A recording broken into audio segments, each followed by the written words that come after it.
Hello guys, welcome back to my channel. আজকে তোমাদের সাথে শেয়ার করব একদম নিউ স্টাইলের 8 পৌরে শাড়ি র্যাপিং। তো তোমরা হয়তো ভাবছো যে 8 পৌরে মানে সেই তো একই পুরানো রকমের শাড়ি হবে, কিন্তু তা একদমই না। আজকে তোমাদের সাথে শেয়ার করব একদম নিউ স্টাইলের 8 পৌরে শাড়ি কিভাবে তোমরা পরবে খুব কম টাইমের মধ্যে আর খুব সহজভাবে, সেটাই তোমাদের সাথে আজকে শেয়ার করব। তো চলো দেখে নাও।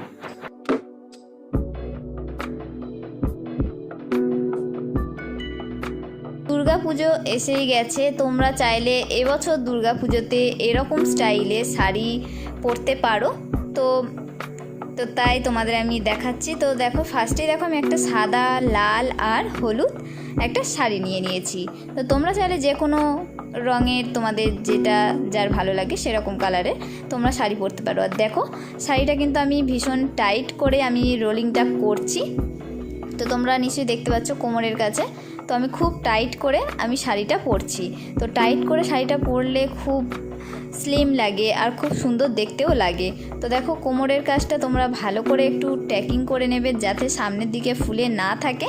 ফুলে থাকলে সামনের দিকটা বাজে লাগবে। তো সেই কারণে আমি একদম স্মুথভাবে খুব সুন্দরভাবে ট্যাকিং করে নিয়েছি। তো এবার আমি চলে এসেছি আঁচলের পোর্শানে। তো যারা যারা কুচি করতে বা আঁচল করতে জানো না, তাদের আমি দেখিয়ে দিচ্ছি। দেখো, তো দুটো আঙুল দেখতে পাচ্ছ তোমরা, বুড়ো আঙুল আর সামনে যে আঙুলটা, তো ওইটা দিয়ে ফার্স্টে আমি ধরলাম, তারপরে আমি কোড়া আঙুলের মাঝখানে দিচ্ছি। দেখো, একবার সামনে দিচ্ছি, একবার পেছনের দিকে নিয়ে যাচ্ছি। তো এরকমভাবে তোমরা যদি আঁচলের প্লিটগুলো করবে তাহলে খুবই সুন্দর লাগবে। তো ফার্স্টেরটা আমি একটু বড় রেখেছি, তারপরেরগুলো মিডিয়াম সাইজের রেখেছি, আর লাস্টেরটা আর ওর থেকে মানে মাঝখানেরগুলোর থেকে একটু জাস্ট ছোট রেখেছি। তো তোমরা চাইলে একই রাখতে পারো। আর তো তোমরা দেখতেই পাচ্ছ এরকমভাবে করে নিয়েছি। যারা যারা প্লিট করতে পারো না, তারা আমাকে কমেন্ট করে বলতে পারো যে ভালো করে আঁচলের প্লিটগুলো কিভাবে করব, তো আমাদের দেখিয়ে দাও, তাহলে আমি আবার দেখিয়ে দেবো ভালো করে পরের ভিডিওতে। তো অবশ্যই তোমরা আমাকে কমেন্ট করে জানাবে। তো যারা হয়তো একদম নতুন আর শাড়ি পরতে একদমই কিছুই জানো না, আর ভাবছো দুর্গাপুজোতে একটু নতুন রকমের বা অন্য রকমের একটু যদি শাড়ি পরতাম খুবই ভালো হতো, তো তাদের জন্য খুবই সুন্দর এরকম স্টাইলটা তোমরা জাস্ট একবার পরে দেখো, অসাধারণ লাগবে। তো দেখো, আমি কিছু কিছু করে আঁচলের প্লিটগুলো কমপ্লিট করে নিয়েছি। তোমরা চাইলে সেফটি পিন দিয়ে পিন আপ করে করে করবে, তাতে আরও তাড়াতাড়ি হবে, একদম আঁচলটা ঘেঁটে যাবে না। আর এখানে আমি সেফটি পিন ইউজ করছি না, আমি কিছু কিছু করে মানে কম কম করে আমি আঁচলের প্লিটগুলো তৈরি করছি। তো তোমরা দেখতেই পাচ্ছ। তো আমি আমার লেন্থ অনুযায়ী বা আমার হাইট অনুযায়ী আমি আঁচলের লেন্থটা রাখবো। তো দেখো, সব সময় তোমরা দেখবে যে আঁচলটা মেজ বরাবর যেন ছুঁয়ে থাকে। তো যদি মেজ বরাবরের থেকে একটু বড় হয় তাতে কোনো প্রবলেম নেই, কিন্তু ছোট করবে না। একদম যদি ছোট হয়ে যায় তাহলে খুবই বাজে লাগবে দেখতে, একদমই ভালো লাগবে না। তো চাইলে তোমরা বড় করতে পারো, কিন্তু বেশি আবার বড় করলেও ভালো লাগবে না। ঠিক মিডিয়াম সাইজটাই সব থেকে পারফেক্ট হবে। তো দেখো, আমার আঁচলের পোর্শান কমপ্লিট হয়ে গেছে। এবার আমি চলে এসেছি কুচির পোর্শানে। তো দেখো, ফার্স্টেই আমি কুচিগুলো সুন্দর করে ছোট ছোট করে করে নিচ্ছি।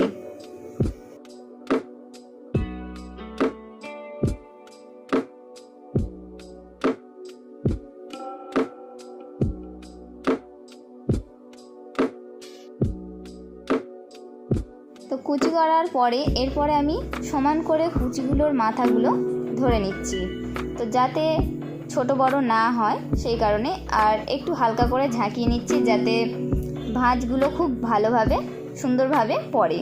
তো তোমরা চাইলে কারোর হেল্প নিতে পারো, নাও নিতে পারো, যাদের বাড়িতে কেউ আছে বা কারোর নেই। তো যাদের আছে তারা হেল্প নিতে পারো, আর যাদের নেই তারা তো কারোর হেল্প নিতে পারবে না। সেই কারণে একটু জাস্ট ভালো করে ঝাঁকিয়ে নেবে, দেখবে অলরেডি তোমাদের কুচি পড়ে যাচ্ছে, কারোর হেল্প তোমাদের লাগবে না। তো সেই কারণেই দেখো, আমি হালকা হালকা করে ঝাঁকিয়ে নিচ্ছি আর হাত দিয়ে জাস্ট একটু করে প্লেন করে দিচ্ছি। তো সেই কারণেই দেখো কুচিগুলো খুব সুন্দরভাবে পড়ছে।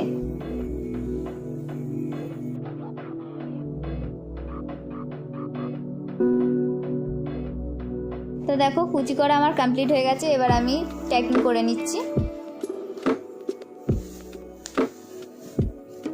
তো তোমরা সব সময় মনে রাখবে যে যখন শাড়ি পরবে, শাড়ি পরার আগে অবশ্যই জুতো পরে নেবে, কারণ জুতো তোমাদের কতটা হিল আছে সেটা তো তোমরা শাড়ি পরার পরে জানবে না যে কতটা উঁচু হয়ে যাবে বা নিচু হবে। তো সেই কারণেই শাড়ি পরার আগে সব সময় জুতো পরে তারপরে শাড়ি পরবে, তাতে শাড়ি পরাটা খুব পারফেক্ট হবে আর দেখতেও খুব সুন্দর লাগবে, একদম বড়ও হবে না আর ছোটও হবে না, তো পায়ের কাছে উঠে থাকবে না। এবার আমি কাঁধের ওপরে আঁচলের প্লিটগুলো সবকটা একসাথে ধরে সেফটি পিন দিয়ে পিন আপ করে দিচ্ছি।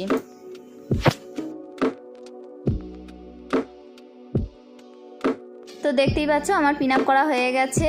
এরপরে আমি পেছন থেকে আঁচলের একটা কোণ ধরবো, ধরে সামনের দিকে দেখো সামনের থেকে নিয়ে এসেছি, সামনে থেকে আবার পেছনের কাঁধের ওপরে ফেললাম। তো এরপর আমি সেফটি পিন দিয়ে পিন আপ করে দিচ্ছি।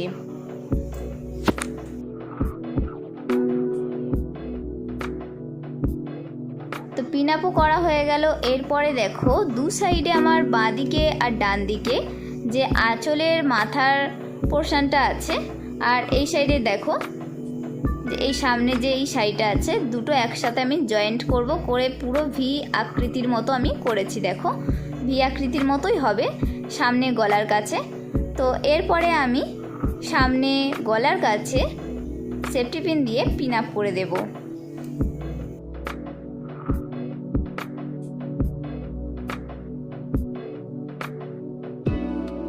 সো গাইস, আমার চ্যানেলে যারা এখনও পর্যন্ত সাবস্ক্রাইব করোনি চ্যানেলটি, তারা অতি অবশ্যই সাবস্ক্রাইব করে দাও, একটা ছোট্ট করে প্লিজ সাবস্ক্রাইব করে দাও, আর লাইক কমেন্ট অবশ্যই করবে। আর যদি ভিডিওটা ভালো লাগে অবশ্যই পাশে থাকা বেল আইকনটি ক্লিক করবে। আরও যদি সুন্দর সুন্দর ভিডিও দেখতে চাও তাহলে খুব তাড়াতাড়ি তোমরা ভিডিওগুলো দেখতে পাবে। তো দেখো আমি একটা কোমরবন্ধনী পরে নিয়েছি। তো আমার লুকটা জাস্ট কমপ্লিট হয়ে গেছে, শাড়ি পরা কমপ্লিট। এবার জাস্ট লুকটা তোমরা দেখো।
সো গাইস, তোমরা চাইলে এবছর দুর্গাপুজো অষ্টমীর দিনে অঞ্জলি দিতে যাওয়ার সময় এই রকম স্টাইলে আটপৌরে স্টাইলে শাড়ি পরে তোমরা অঞ্জলি দিতে যেতে পারো, বা দশমীর দিনে সিঁদুর খেলতে পারো, বরণের সময় পরে যেতে পারো। তো খুবই অসাধারণ লাগবে আর দেখতে জাস্ট বিউটিফুল অ্যান্ড মানে কি বলবো, ভীষণ ভীষণ সুন্দর লাগবে। অবশ্যই তোমরা বাড়িতে ট্রাই করে দেখো, তারপরে আমাকে কমেন্ট করে বলবে যে আমি ঠিক বলছি কি না। তো গাইস, অবশ্যই ভিডিওটা ভালো লাগলে like comment share and subscribe করতে একদমই ভুলো না। আর পাশে থাকা বেল আইকনটি অবশ্যই ক্লিক করো যাতে অল নোটিফিকেশন খুব তাড়াতাড়ি সবার আগে তোমাদের কাছে পৌঁছে যায়। আবার দেখা হবে পরের ভিডিওতে। আর এইরকম ভিডিও যদি আরও দেখতে চাও অবশ্যই আমার ইউটিউব চ্যানেল ফলো করো, ওখানে প্রচুর নিউ স্টাইলে শাড়ি ড্র্যাপিং দেওয়া আছে, তোমরা চাইলে দেখতে পারো, আশা করি তোমাদের ভালো লাগবে। সো গাইস, টাটা বাই, দেখা হবে আবার পরের ভিডিওতে। সবাই ভালো থেকো, সাবধানে থেকো।